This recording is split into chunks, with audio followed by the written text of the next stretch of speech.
Kampalya'y tinutugtog, kaluluwa'y lumilibot, humihingi po ng limos.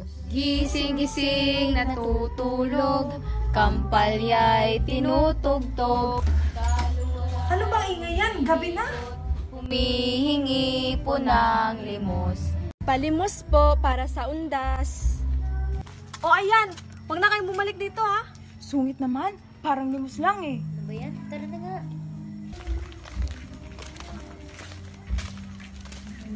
Isa na lang, tapos na tayo. Pwede bang wag na kay Aling Sima? Binigyan nga kasi ako ng asin nung isang taon. Mas mabuti na yun kaysa sa itlog na ibinato sa akin. Girls, what if pumunta tayo sa lumang bahay ni Isadora? For 3 lang.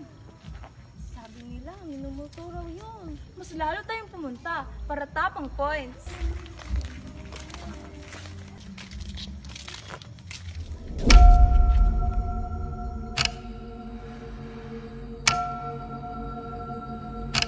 Lola Pilar? Mga iha, wag na wag kayong pupunta sa bahay na yun. Bakit po, Lola Pilar? Doon nakatira si Isadora at tinatawag siyang aswang. Sinunog ang kanyang bahay at mula noon hindi na siya muling nakita. Hanggang ngayon, naririnig pa rin ang kanyang mga iyak. Sino po talaga siya? Isang babae na ang tanging kasalanan ay ang pagiging iba. Kung bubuhayin niyo ang kanyang alaala, humanda kayo.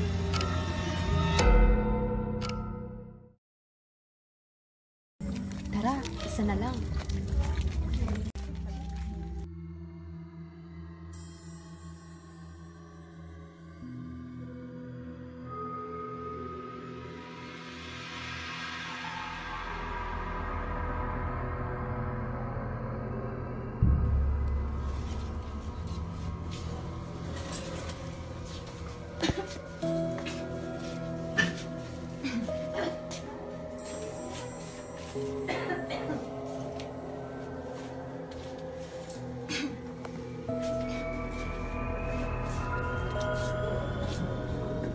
Shine.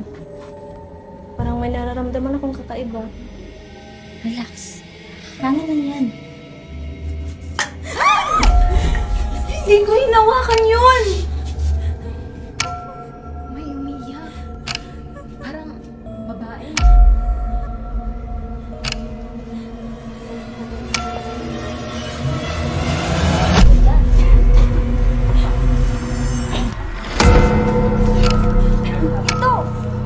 Ito yung dayari ni Isidora.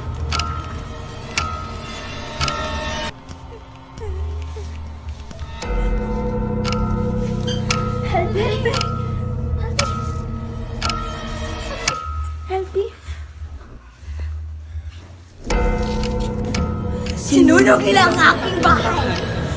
At tinawag ang mga limaw. Sapagkat ako'y tumulong lamang. Hindi ako titigil hanggat hindi ako nabinilig.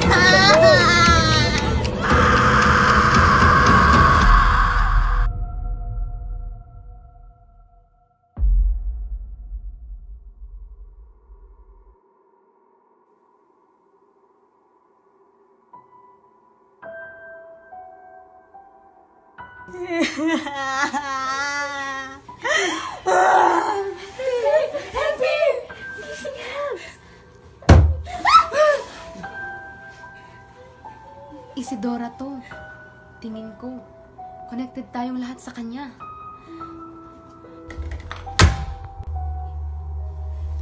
Walang signal. Ano ba yan? Gagawin natin. Kalma lang. Hindi tayo lalabas hanggat hindi natin alam ang kailangan niyang gawin.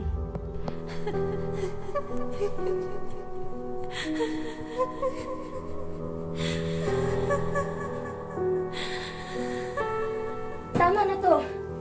Kailangan natin siya kausapin. Isa lang ang paraan upang matahimik siya.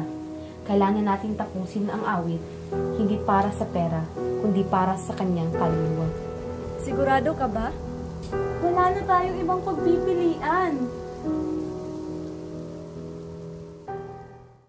Gising-gising natutulog, kampalya'y tinutugtog, kaluluwa'y lumilibot,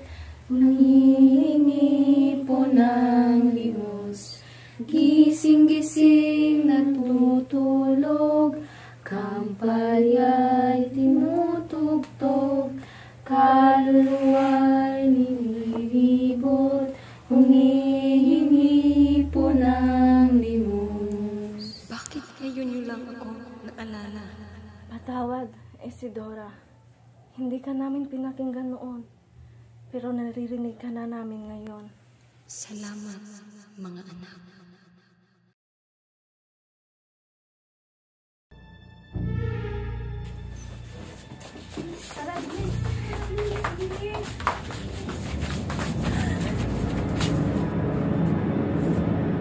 Tapos na ang sumpa.